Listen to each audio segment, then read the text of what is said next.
হযরতে আবু বকর সিদ্দিক রাদিয়াল্লাহু তাআলা আনহু মারা যাওয়ার পরে উমরে ফারুক রাদিয়াল্লাহু তাআলা আনহু যখন খলিফাতুল মুসলিমিন, মুসনদের মধ্যে উনি আসেন। উমরে ফারুক রাদিয়াল্লাহু তাআলা আনহু আবু বকর সিদ্দিক রাদিয়াল্লাহু তাআলা আনহুর জীবন চরিত্রের উপরে আলোচনা সভা ডাকলেন। সমস্ত সাহাবায়ে কেরাম সমবেত হলেন, সমস্ত সাহাবায়ে কেরাম আসলেন। প্রত্যেকে আবু বকর সিদ্দিক রাদিয়াল্লাহু তাআলা আনহুর গুণ বর্ণনা করতেছেন, প্রত্যেকে এক একটা গুণ বর্ণনা করতেছেন। আবু বকর সিদ্দিকের যত ভালো গুণ ছিল সবাই এক একটা বর্ণনা করতেছেন। এমন সময় একজন গ্রাম্য লোক দাঁড়িয়ে বলল, আমিরুল মুমিনিন উমরে ফারুক, আমি আবু বকরের এমন একটা কাহিনী জানি যেটা তোমরা জানো না। উমর রাদিয়াল্লাহু তাআলা আনহু বললেন, বলো তুমি কি জানো? গ্রাম্য লোকটা বলতেছে, আমিরুল মুমিনিন, আমি প্রতিদিন দেখতাম আবু বকর সিদ্দিক রাদিয়াল্লাহু তাআলা আনহু নিজের ঘর থেকে হালুয়া বানাইতেন, নিজের ঘর থেকে হালুয়া বানাইতেন। হালুয়া বানাইয়া মদিনার ওই গলি দিয়া যাইতেন। কোথায় যাইতেন তা আমি জানি না। আবু বকর প্রতিদিন নিজের ঘর থেকে হালুয়া বানাইতেন, বানাইয়া একটা বাসনে নিয়া অথবা একটা তলিতে নিয়া উনি মদিনার ওই রাস্তা দিয়া যাইতেন। কোথায় যাইতেন তা আমি জানি না। উমর রাদিয়াল্লাহু তাআলা আনহু বললেন, ঠিক আছে। পরের দিন উমর রাদিয়াল্লাহু তাআলা আনহু নিজের ঘরের মধ্যে হালুয়া বানাইলেন।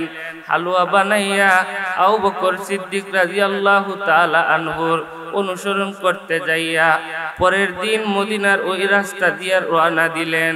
যাইতে যাইতে ওই রাস্তার শেষ প্রান্তে যখন পৌঁছে গেলেন, পৌঁছিয়া দেখতে পাইলেন ময়লা আবর্জনার স্তূপের মধ্যে একজন বিকলাঙ্গ বসা, যার শরীর থেকে দুর্গন্ধ আসতেছে, যার মুখ থেকে দুর্গন্ধ আসতেছে, যার শরীর পচে একবারে বিগলিত হয়ে গিয়েছে, যার শরীর থেকে দুর্গন্ধের ঘ্রাণ আসতেছে। হযরত উমরে ফারুক রাদিয়াল্লাহু তাআলা আনহু এই বিকলাঙ্গকে দেখতে ভাবতে লাগলেন, হয়তো কারবার এখানেই হয়েছে। আবু বকর সিদ্দিক হয়তো প্রতিদিন এখানেই আসতেন, এই বিকলাঙ্গকে খাবার খাওয়াতেন। হযরত উমর রাদিয়াল্লাহু তাআলা আনহু তলি থেকে মিষ্টি বের করে, হালুয়া বের করে, তলি থেকে হালুয়া বের করে বিকলাঙ্গর মুখের মধ্যে ঢুকিয়ে দিলেন। বিকলাঙ্গ মুখের মধ্যে যখন হালুয়া ঢুকলো, বিকলাঙ্গ চিৎকার করে বলতেছে, তুমি কোথায় থেকে এসেছো? তুমি তো আমার আগের লোক নয়। তুমি কোথায় থেকে এসেছো? তুমি তো আমার আগের লোক নয়। তুমি কোথায় থেকে এসেছো? তুমি তো আমার আগের লোক নয়। উমর রাদিয়াল্লাহু তাআলা আনহু কথা শুনিয়াই বুঝিয়া ফেললেন। উমর রাদিয়াল্লাহু তাআলা আনহু কথা শুনিয়াই বুঝিয়া ফেললেন আবু বকর সিদ্দিক হয়তো প্রতিদিন এখানে আসতেন। উমর রাদিয়াল্লাহু তাআলা আনহু বললেন, আমি আগের লোক নয়, তুমি কেমন করে বললা? বিকলাঙ্গ চিৎকার করে বলতেছে, আমার আগের লোক আমাকে এমন ভাবে খাওয়াইতো না, আমার আগের লোক আমাকে এমন ভাবে খাওয়াইতো না। তুমি আয়েশা তলে তাইকা হালুয়া বের করে হাত দিয়া ঢুকাইয়া দিলা। আমার বড় কষ্ট হইতেছে, আমি বিকলাঙ্গ, আমার সারা শরীর পচে গিয়েছে, আমার কোনো দাঁত নাই, আমার জিহ্বাও পচে গিয়েছে, খাওয়ার মতো কোনো শক্তি আমার নাই, খাওয়ার মতো কোনো চাহিদা আমার নাই। আমার আগের লোক আমাকে সুন্দর করে খাওয়াইতো, আমার আগের লোক আমাকে ভালোভাবে খাওয়াইতো। উমরকে যখন ধমক দিতে লাগলো বিকলাঙ্গ, উমর জিজ্ঞাসা করেন, তোমার আগের লোক তোমাকে কেমন ভাবে খাওয়াইতো? বিকলাঙ্গ বলতেছে, আমার আগের লোক আমার কাছে আসতো, আমার আগের লোক আমার কাছে আসতো, আসার পরে তার নিজের মুখের মধ্যে হালুয়া ঢুকাইতো। লক্ষ্য করে কথাটা শুনেন, বিকলাঙ্গ বলতেছে, আমার আগের লোক যখন আমার কাছে আসতো, আসার পরে তার নিজের মুখের মধ্যে আগে হালুয়া ঢুকাইতো, তার দাঁত এবং জিহ্বা দ্বারা এই হালুয়াকে আগে ফিনিশ করত, এরপরে তার জিহ্বা দ্বারা আমার মুখের মধ্যে ঠেলা দিয়ে দিত, এরপরে আমি খাইতাম। এরপরে আমি খাইতাম। ওমর রাদিয়াল্লাহু তাআলা আনহু বললেন, বিকলাঙ্গ, তোমার কষ্ট হয়ে গেছে, আমি নিয়ম জানি না, নেও আমার দাঁত দ্বারা আমি ফিনিশ করতেছি, আমার জিহ্বা দ্বারা তোমাকে দিতেছি, তুমি হা করো, তোমাকে আমি খাওয়াইতেছি। বিকলাঙ্গ চিৎকার করে বলতেছে, আমার আগের লোক কোথায়? আমার আগের লোককে কেন আমি দেখতেছি না? আমার আগের লোক কোথায়? ওমর রাদিয়াল্লাহু তাআলা আনহু বলতেছেন, বিকলাঙ্গ রে, তোমার আগের লোক আর দুনিয়ায় নাই, তোমার আগের লোক আর দুনিয়ায় নাই, তোমার আগের লোক দুনিয়া ছেড়ে অন্ধকার কবরের পথে রওনা হয়ে গেছেন, তোমার আগের লোক আর দুনিয়ায় নাই। বিকলাঙ্গ চিৎকার করে বলতেছে, আমার আগের লোক, আমার আগের লোক দুনিয়ায় নাই, এই খবর আমি এখন পাইলাম, বলো আমার আগের লোকের নাম কি? ওমর রাদিয়াল্লাহু তাআলা আনহু বলতেছেন, তোমার আগের লোকের নাম হইল ইসলামের প্রথম খলিফা আবু বকর। বিকলাঙ্গ হা হা করিয়া চিৎকার করিয়া বলতেছে, উমর, তুমি ইসলামের দ্বিতীয় খলিফা, আমি হইলাম একটা বিকলাঙ্গ, আমি একটা ইয়াহুদ সন্তান, আমি মুসলমান না, আমি একটা ইয়াহুদ সন্তান। ও ইসলামের দ্বিতীয় খলিফা উমর, আমার জীবনের বড় একটা চাহিদা আছিল, আমি ইয়াহুদি মানুষ, আমার জীবনের বড় একটা চাহিদা আছিল, আমি আবু বকর সিদ্দিককে কোনদিন পাব, আর আবু বকরের হাত ধরে আমি ইসলাম গ্রহণ করব। আমি আবু বকরকে কোনদিন পাবো, আর আবু বকর সিদ্দিকের হাত ধরে আমি ইসলাম গ্রহণ করব। কিন্তু আবু বকর সিদ্দিক আমার মুখে খাবার দিয়ে গেল, আমাকে দীর্ঘদিন আবু বকর সিদ্দিক নিজের মুখ দিয়ে আমাকে খাবার খাওয়াইলো, কিন্তু আমি আবু বকর সিদ্দিককে চিনলাম না, আবু বকর সিদ্দিককে আমি জানলাম না। ও উমর, আমার মুখে এখন আর খাবার দিও না, আমার হাতের মধ্যে হাত রেখো এবং আমাকে পরিয়ে দাও, আশহাদু আল্লা ইলাহা ইল্লাল্লাহ, আশহাদু আল্লা ইলাহা ইল্লাল্লাহু ওয়া আশহাদু আন্না মুহাম্মাদার রাসূলুল্লাহ। আমাকে আগে মুসলমান বানাও, এরপরে আমাকে খাবার খাওয়াও, আমাকে আগে মুসলমান বানাও, এরপরে আমাকে খাবার খাওয়াও। নবীজির সাহাবারা এমন ছিলেন, নবীজির সুহবত পাওয়ার কারণে, নবীজির সান্নিধ্য পাওয়ার কারণে এত বরকতওয়ালা হয়ে গেছেন, এত দামি মানুষ হয়ে গেছেন। সাধারণ সুহবত পাওয়ার কারণে যারা নবীজির সুহবত পেয়েছেন তাদের নাম এখনো স্বর্ণাক করে কিতাবাদির মধ্যে সংরক্ষিত, তাদের নাম লেখা। সাহাবায়ে কেরাম নবীজির সুহবত পেয়েছেন, এজন্য তারা সোনালী মানুষ হয়েছেন। সাহাবায়ে কেরাম নবীজির আদর্শে আদর্শিত হয়েছেন, এজন্য তাদের নাম এখনো আমরা মর্যাদার সহিত উচ্চারণ করতে হয়, এখনো তাদের নাম আমরা শ্রদ্ধার সহিত উচ্চারণ করতে হয়। নবীজির আদর্শে আদর্শিত হওয়ার কারণে নবীজির সাহাবারা এমনই ছিলেন। নবীজির হাতের বরকতের কথা আমি বলছিলাম, নবীজির হাতের মধ্যে কেমন বরকত, নবীজির হাত দিয়া যদি কাউকে কোনো কিছু দিতেন বরকতওয়ালা হয়ে যেত। জরির ইবনে আব্দুল্লাহ রাদিয়াল্লাহু তাআলা আনহু, জারির ইবনে আব্দুল্লাহ রাদিয়াল্লাহু তাআলা আনহুকে নবীজি একবার ডাকলেন, ডাইকা বলতেছেন, জারির ইবনে আব্দুল্লাহ, ইয়ামনের মানুষ দ্বিতীয় আরেকটা কিবলা নির্মাণ করেছে। কিবলা একটা, আমরা পশ্চিম দিকে মুখ করে নামাজ আদায় করি, সেটা হলো আমাদের কিবলা। সারা দুনিয়ার মানুষের কিবলা একটা। একবার নবীজি জারির ইবনে আব্দুল্লাহকে ডাইকা বলতেছেন, জারির ইবনে আব্দুল্লাহ, ইয়ামনের মানুষ আরেকটা কিবলা নির্মাণ করেছে, তুমি কি পারবা? তুমি কি পারবা এই কিবলাটা যাইয়া ধ্বংস করে দিতে, এই কিবলাটা ভেঙ্গে ধূলিসাৎ করে দিতে? জারির ইবনে আব্দুল্লাহ রাদিয়াল্লাহু তাআলা আনহু বলেন, ওগো আল্লাহর নবী, আমি জারির ইবনে আব্দুল্লাহ, আপনার কাছে যখন আসি আমার চেহারার দিকে চাইয়া আপনি মুচকি হাসি হাসেন, আর নবীজি জারির ইবনে আব্দুল্লাহকে দেখলেই মুচকি হাসতেন। জারির ইবনে আব্দুল্লাহ খুব সুন্দর মানুষ ছিলেন। আল্লাহর নবী বলেন, জারির, তুমি পারবা কি ইয়ামনের কিবলাটাকে ভেঙে চুরমার করে দিতে? জারির ইবনে আব্দুল্লাহ বলেন, ইয়া রাসূলুল্লাহ, ইয়া হাবিবাল্লাহ, ওগো নবী আপনি বলেছেন অবশ্যই আমি পারবো, কিন্তু আমি যে ঘোড়ার উপরে সওয়ার হয়ে থাকতে পারি না, আমি যে ঘোড়ার উপরে বেশি সময় বসতে পারি না, আমি যে ঘোড়ার উপর তাইকা পড়ে যাই। আল্লাহর নবী বলেন, জরির আসো আমার নিকটে। আল্লাহর নবী জরির ইবনে আব্দুল্লাহকে হাতাইয়া দিলেন এবং বললেন, জরির যাও, তুমি আর কোনোদিন ঘোড়া তাইকা পড়বে না, যাও তুমি ঘোড়ার উপরে যাইয়া উঠো। আল্লাহর নবী জরিরের জন্য দোয়া করলেন। জরির ইবনে আব্দুল্লাহ বলেন, ওই দিন যে নবীজি আমাকে হাতায় দিয়া দোয়া করছিলেন, ওই দিন যেন নবীজি আমার শরীরের মধ্যে হাত রেখে দোয়া করেছিলেন, ওই দিন থেকে আর আমি কোনোদিন ঘোড়ার উপর থেকে পড়িনি। জরির ইবনে আব্দুল্লাহ ইয়ামন দেশে যাইয়া ইয়ামনের বাতিল কিবলাকে ধ্বংস করে নবীজির কাছে খবর পাঠাইছেন, ইয়া রাসূলুল্লাহ, ইয়া হাবিবাল্লাহ, ইয়ামনের বাতিল কিবলাকে ধ্বংস করে দিয়েছি, ইয়ামনের কিবলাকে ধূলিসাৎ করে দিয়েছি। হাতের বরকত নবীজির জরির ইবনে আব্দুল্লাহকে হাতায় দেওয়ার কারণে, হাত থেকে দোয়া করার কারণে আর জীবনে উনি ঘোড়া তাইকা পড়েননি। এমন ছিল নবী করিম সাল্লাল্লাহু আলাইহি ওয়াসাল্লামের হাতের বরকত।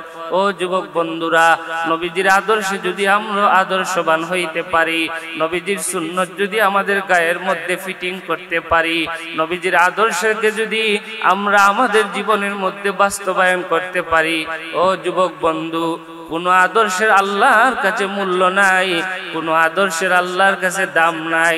নবীজির আদর্শের আল্লাহর কাছে দাম, নবীজির আদর্শের আল্লাহর কাছে দাম, নবীজির আদর্শের আল্লাহর কাছে দাম। নবীজির আদর্শ ছাড়া কোনো আদর্শের দাম নাই। নবীজির আদর্শে যারা রঙিন হবে, নবীজির আদর্শে যারা আদর্শবান হবে, নবীজির সুন্নতে যারা সুন্নতি হবে, নবীজির রঙে যারা রঙিন হবে, তারা দুনিয়া আখিরাতে সফল কাম। দেখো না, নবীজির জন্য যারা জান মাল সবকিছু দিতে প্রস্তুত ছিলেন, নবীজির ভালোবাসায় জান মাল সবকিছু দিতে প্রস্তুত ছিলেন। আল্লাহর নবী সাল্লাল্লাহু আলাইহি ওয়াসাল্লাম তাবুকের যুদ্ধের সময় সাহাবায়ে কেরামদের কাছে মাল চাইতেছেন, মাল। আল্লাহর নবী সাহাবাদেরকে বলতেছেন, ও আমার সাহাবায়ে কেরাম, তাবুকের যুদ্ধে যাব, মাল প্রয়োজন, মাল প্রয়োজন। সমস্ত সাহাবায়ে কেরাম তৌফিক অনুযায়ী মাল নিয়ে আসছেন। একজন মহিলা একটা ছোট বাচ্চা, নাবালেগ বাচ্চাকে নবীজির দরবারে এসে হাজির হয়ে গেছে। আল্লাহর নবী বলেন, মহিলা, নাবালেগ বাচ্চা, ছোট্ট শিশু নিয়ে তুমি কেন আসলা? মহিলা বলতেছে, ইয়া রাসূলুল্লাহ, ইয়া হাবিবাল্লাহ, ওগো আল্লাহর নবী, আমার স্বামী কিছুদিন আগে এক যুদ্ধের মধ্যে শাহাদাত বরণ করেছেন, আমার ভাইও নাই, আমার ভাইও আরেকটা যুদ্ধের মধ্যে শাহাদাত বরণ করেছেন, অর্থাৎ আমার আওলাদ আর কেউ নাই, আমার মাল তো নাই, আমার আওলাদও কেউ নাই। ওগো আল্লাহর নবী, আপনি মাল চাইছেন, সমস্ত সাহাবায়ে কেরাম তৌফিক অনুযায়ী মাল দিয়েছেন, কিন্তু আমি মহিলা হয়ে কোনো কিছু দেওয়ার মতো আমার তৌফিক নাই গো নবী। আমার টাকা নাই, পয়সা নাই, সম্পদ নাই, কোনো কিছু নাই, আমি কি দেব? আপনার কথা তো বেতা যাইতে পারে না। ওগো আল্লাহর নবী, আমি ভাবলাম আমার একটা ছোট ছেলে আছে, এই ছোট ছেলেটাকে আপনার জন্য নিয়ে যায়, এই ছোট ছেলেটাকে আল্লাহর রাস্তায় দান করে দিব। আল্লাহর নবী বলেন, গো মহিলা, এই ছোট বাচ্চা দিয়ে আমার কি হবে? সে তো এমন কোন মুজাহিদ না, যুদ্ধের রণাঙ্গনে যুদ্ধ করতে পারবে। মহিলা বলতেছে, ওগো আল্লাহর নবী, আমার ছোট ছেলে যদিও যুদ্ধ করতে পারবে না, আমার ছোট ছেলে যদিও যুদ্ধের রণাঙ্গনে লড়তে পারবে না, আমার ছোট ছেলে যদিও যুদ্ধের ময়দানে তীর ধারণ করতে পারবে না, আমার ছোট ছেলে যদিও যুদ্ধের ময়দানে তলোয়ার হাতে নিয়ে মাঠে আগাতে পারবে না, মাঠে আগাতে পারবে না, কাফেরদের সাথে লড়তে পারবে না। ওগো আল্লাহর নবী, আমার ছোট ছেলে যদিও যুদ্ধ যুদ্ধের ময়দানে কাফেরদের সাথে মোকাবেলা করতে পারবে না। ওগো আল্লাহর নবী, আপনাকে যখন কাফের বেঈমানেরা হত্যা করার জন্য, আপনার উপরে আঘাত করার জন্য গো নবী, কাফের বেঈমানরা যখন এগিয়ে আসবে, তখন আমার এই ছোট ছেলেটাকে তীর হিসাবে ব্যবহার করবেন। বলেন না সুবহানাল্লাহ। নবীজির প্রতি কত প্রেম আর ভালোবাসা হইলে এমন কথা বলতে পারে।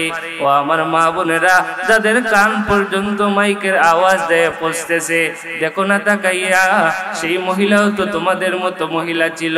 সেই মহিলা বলতেছে, ও আল্লাহর নবী, কাফের বেঈমানরা যখন আপনার উপরে আঘাত করার জন্য আসবে, তখন আমার ওই বাচ্চাটাকে আপনি ডাল হিসাবে ব্যবহার করবেন, ডাল হিসাবে।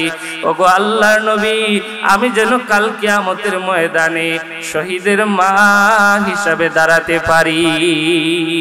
আমি যেন কিয়ামতের মাঠে গো নবী শহীদের মা হিসাবে দাঁড়াতে পারি। এটাই ছিল সাহাবায়ে কেরামদের প্রেম। মহিলা সাহাবীরা নবীজিকে কত ভালোবাসতেন, সাহাবায়ে কেরাম নবীজিকে কত ভালোবাসতেন। হিজরতের রাত্রির ঘটনা, নবী করিম সাল্লাল্লাহু আলাইহি ওয়াসাল্লাম যখন মক্কা ছেড়ে মদিনায় যাবেন, হিজরত করবেন, ওই সময় নবী করিম সাল্লাল্লাহু আলাইহি ওয়াসাল্লামের ঘরের মধ্যে কাকে রাখিয়া যাইবেন? চারদিকে কাফেররা বেষ্টনী দিয়া রাখছে, যাতে নবীজি ঘর থেকে বের হয়ে মক্কা থেকে মদিনায় না যাইতে পারেন।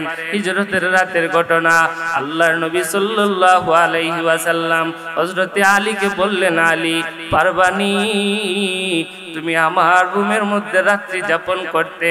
হযরতে আলী বলেন, ইয়া রাসূলুল্লাহ, ইয়া হাবিবাল্লাহ, আপনি বললে গো আমি অবশ্যই পারবো, অবশ্যই আপনার রুমের মধ্যে আমি রাত্রি যাপন করব।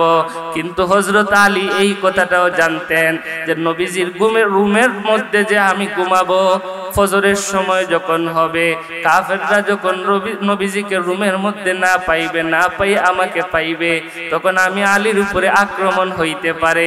এটা আলী জানতেন। জানার পরেও নবীজিকে নিজের জীবনের জান মাল সবকিছু তাইকা ভালোবাসার খাতিরে বললেন, নবীজি আপনি চলে যান, আপনার রুমের মধ্যে আমি থাকব। নবী করিম সাল্লাল্লাহু আলাইহি ওয়াসাল্লামের প্রতি সাহাবায়ে কেরামদের কেমন ভালোবাসা! হযরতে আলী নিজের জীবনের জান মালের দিকে তাকালেন না, নিজের জান মালের হুমকি নিয়ে নবীজিকে বলতে লাগলেন, ওগো আল্লাহর নবী, আপনি চলে যান, কোনো অসুবিধা নেই, আমি এই রুমের মধ্যে থাকবো, কোনো অসুবিধা হবে না। আল্লাহর নবী যখন রুম থেকে বের হলেন, বের হওয়ার পরেই দেখতে পাইলেন কাফের বেঈমানরা চতুর্দিকে বেষ্টনী করে রাখছে, যাতে নবীজি মক্কা ছাড়িয়া মদিনায় না যাইতে পারেন। আল্লাহর নবী বের হয়ে যখন দেখতে পাইলেন কাফের বেঈমানেরা বেষ্টনী দিয়া রাখছে, আল্লাহর নবী হাতের মধ্যে কিছু বালু নিলেন, আল্লাহর নবী হাতের মধ্যে কিছু বালু নিলেন, বালু নিয়ে ফরিয়া কাফের বেঈমানদের উপরে ছুঁড়ে মারলেন। সমস্ত কাফের বেঈমানেরা অন্ধের মতো হয়ে গেল, নবীজিকে দেখতে পাইল না। নবীজি চললেন মদিনার প্রতি। কাকে সঙ্গী নিবেন, সঙ্গ করে কারে নিবেন, নবীজির সফর সাথী কে হবে? আল্লাহর নবী গভীর রজনীতে আবু বকর সিদ্দিক রাদিয়াল্লাহু তাআলা আনহুর বাড়ির দরজার মধ্যে জিয়া নক করলেন, ডাকতে লাগলেন, আবু বকর চলো আমার সাথে, হিজরতের সময় এসেছে। একটা ডাক দিতে দেরি, আবু বকর সিদ্দিক রাদিয়াল্লাহু তাআলা আনহু ঘরের দরজা খুলতে দেরি। নবী জিজ্ঞাসা করেন, আবু বকর তুমি কি ঘুমাওনি, তুমি কি ঘুমাওনি? একটা ডাক দিলাম এত গভীর রাত্রে, মুহূর্তের মধ্যেই তুমি দরজা করে দিলা, তুমি কি ঘুমাওনি আবু বকর? আবু বকর সিদ্দিক রাদিয়াল্লাহু তাআলা আনহু বলেন, ও আল্লাহর নবী, আপনি যে বহুদিন আগে আমাকে বলেছিলেন, আবু বকর রে, আমি হিজরত করব, যে কোনো সময় তোমাকে আমি ডাক দিতে পারি। ও আল্লাহর নবী, ওই দিন তাইকা আমি আবু বকর আজ পর্যন্ত কোনোদিন রাতের বেলা ঘুমাই না, আজ পর্যন্ত আমি কোনোদিন রাতের বেলা ঘুমাই না। কোন সময় না জানি আইসা আপনি আমার ঘরের দরজার মধ্যে ডাক দিবেন, কোন সময় না জানি আইসা আমার ঘরের দরজার মধ্যে ডাক দিবেন, আর আমি ঘুমের ঘরে মগ্ন থাকি, আর আপনি রাহমাতুল লিল আলামিন বেজার হয়ে আমার বাড়ি থেকে বিদায় নিয়ে যান।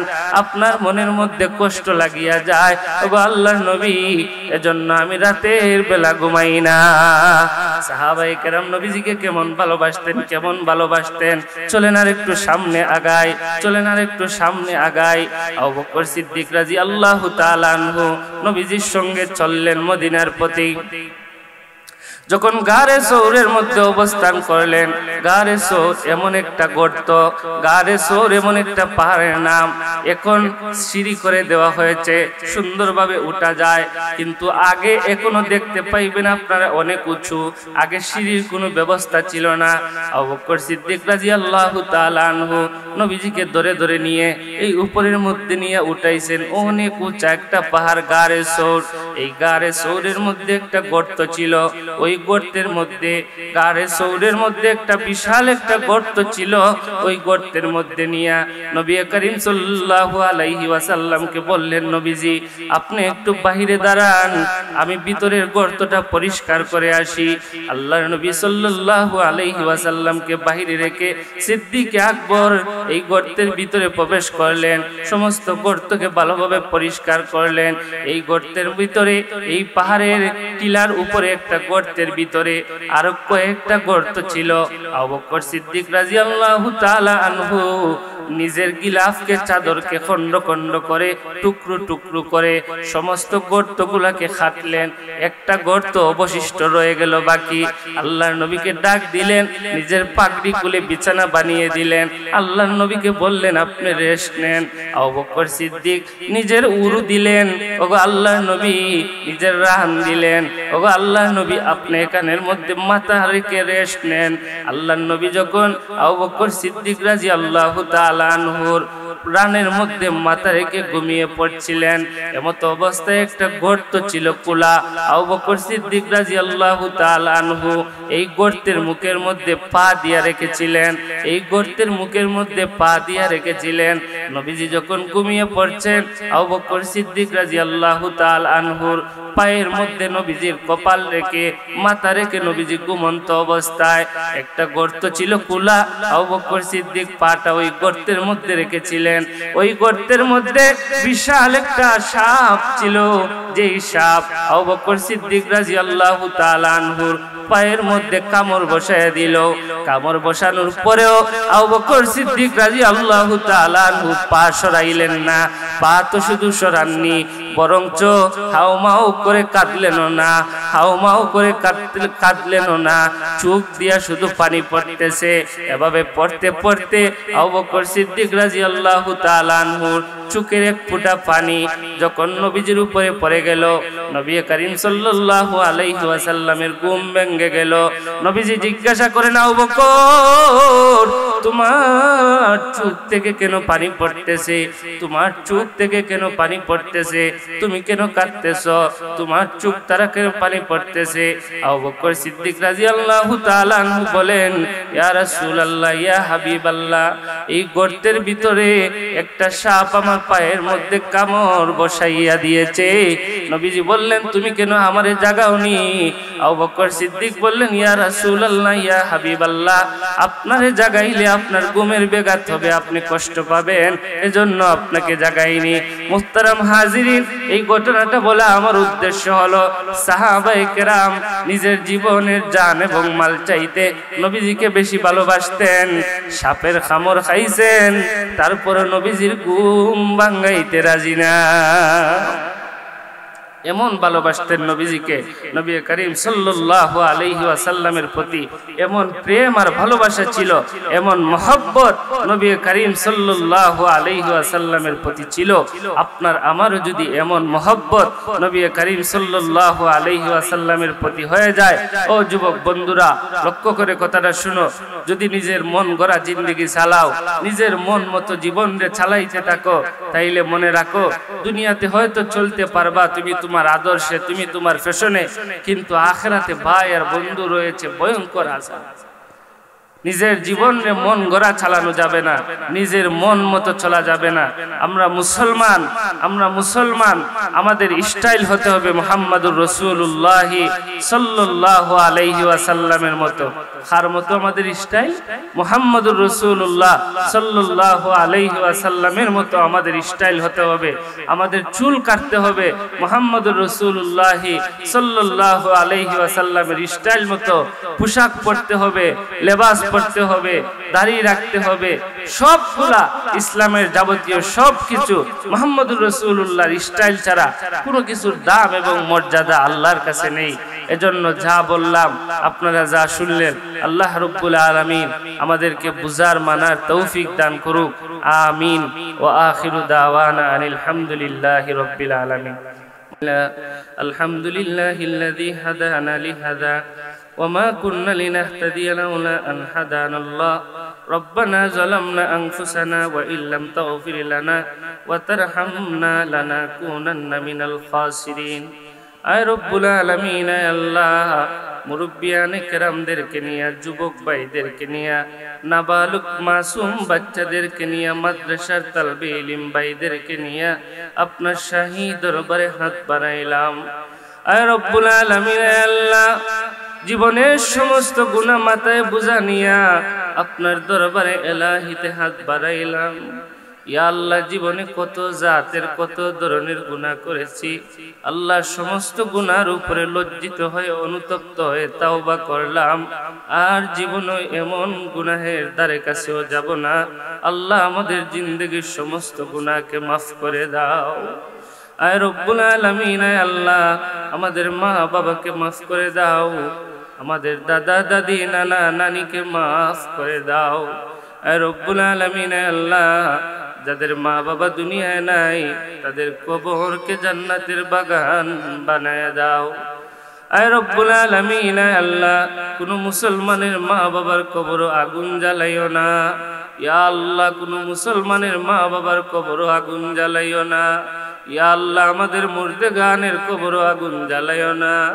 আল্লাহ, আমাদের মুর্দেগানের কবর আগুন জ্বালাইও না। ইয়া আল্লাহ, আমাদের অনেক আত্মীয় স্বজন আমাদেরকে ছেড়ে অন্ধকার কবরের বাসিন্দা হয়ে গেছেন। আল্লাহ, প্রত্যেকের কবরকে জান্নাতের বাগান বানায়া দাও। ইয়া আল্লাহ, আমাদেরকে যারা মহব্বত করেন, ভালোবাসেন, তাদেরকে মাফ করে দাও। আয় রব্বুল আলামিন, আয় আল্লাহ, বিশ্বের মুসলমানদেরকে হেফাজত ফরমাও। ইয়া আল্লাহ, বিশেষ করে গাজা ফিলিস্তিনের মুসলমানদেরকে হেফাজত ফরমাও।